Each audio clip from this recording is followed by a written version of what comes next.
하나님 아버지, 오늘도 세상의 생각보다 하나님의 말씀을 더 소중하게 여기게 해주세요. 무엇이 옳은지 고민될 때 하나님이 기뻐하시는 길을 선택하는 어린이가 되게 해주세요.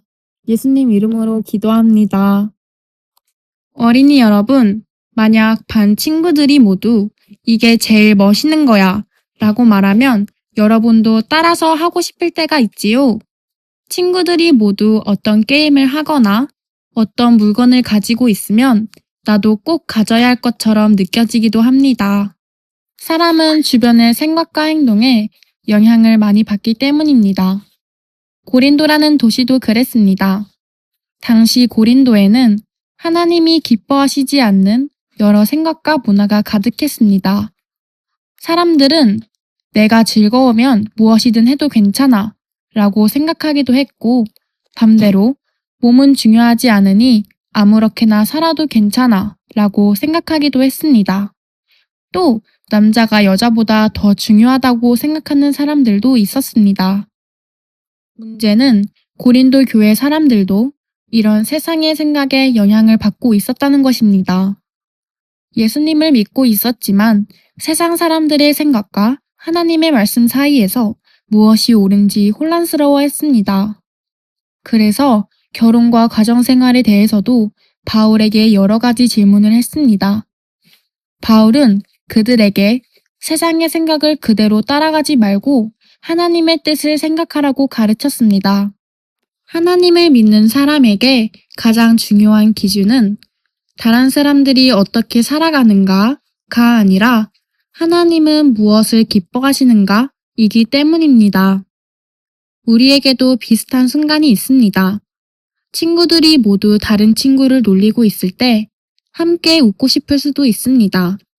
친구가 부모님께 거짓말해도 괜찮아 라고 말할 수도 있습니다.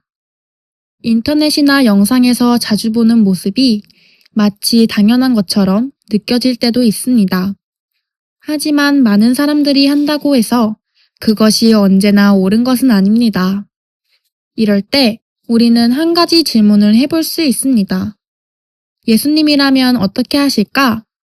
친구들이 모두 놀리는 친구가 있다면 예수님은 그 친구의 편이 되어주실 것입니다. 다른 사람이 보지 않는 곳에서도 예수님은 정직하게 행동하실 것입니다. 세상은 너가 하고 싶은 대로 해 라고 말할 때가 있지만 하나님은 내가 너에게 보여준 사랑의 길을 따라오렴 이라고 말씀하십니다.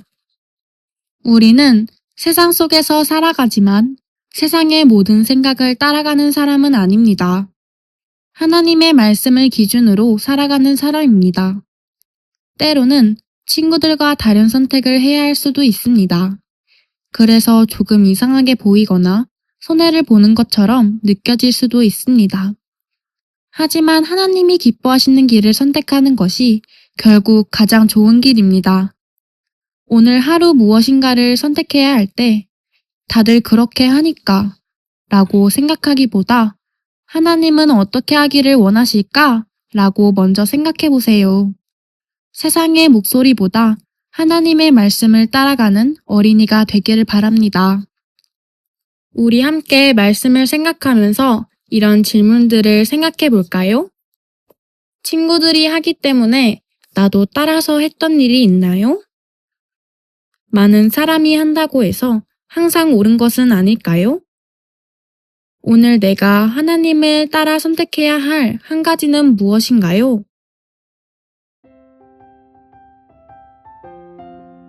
지금 이 시간은 오늘 들은 말씀을 마음에 새기며 가족과 함께 느낀 점을 나누고 기도하는 시간을 가져보아요.